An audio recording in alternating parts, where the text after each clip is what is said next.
Welcome back to the CGN, and as you see, I'm not gaming. Which means this is a carbon copy and we just hit 50 subscribers. So, first let me explain to you what the carbon copy is. Here I tell you CGN goers 5 things that's going on in gamer news this week. First off, Lolipop Chainsaw has shipped over 700,000 copies since its launch in June, which is basically the highest that the manufacturer has done ever. This is Grasshopper Manufacturing.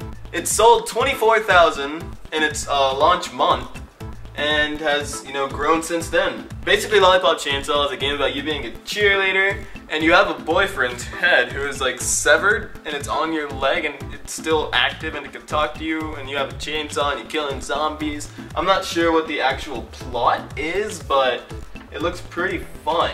Next story, the Wii U may launch in November 18th. The Wii U's release date may have been exposed. This is due to an interview that was held recently where one of the directors was talking about it, but when he mentioned it, he changed the subject really quickly.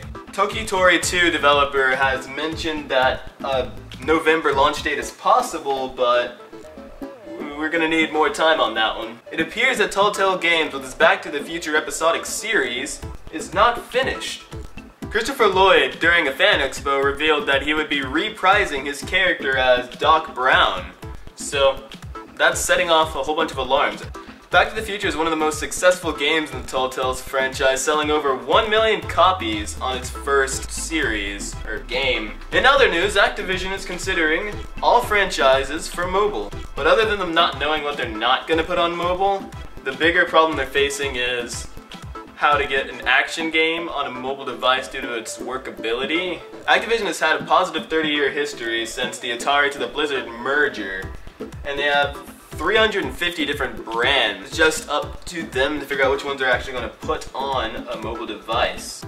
And last but not least, Guild Wars 2 sells over 1 million copies before its launch date. Pre-purchasing the game allowed players to take Teteria ahead of its launch date, and according to NCSoft, users took advantage of this offer in spades.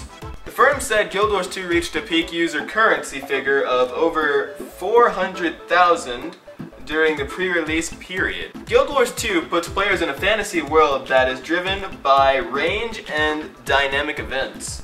The game costs a fee up front, but doesn't cost monthly pay, so basically it's not like World of Warcraft where you pay a certain amount every month to keep playing and keep your account. You pay once and you keep going, like any good game should be. But that implies that there's good games out there. Guild Wars 2 has not been confirmed for cross-platforming, so it's been said that it's going to stay on the PC, for now at least.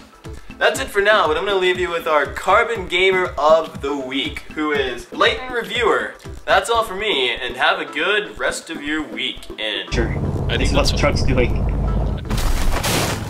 How would you do that? You just put me in shock, you mother... I'm in shock too. Dude, you killed me.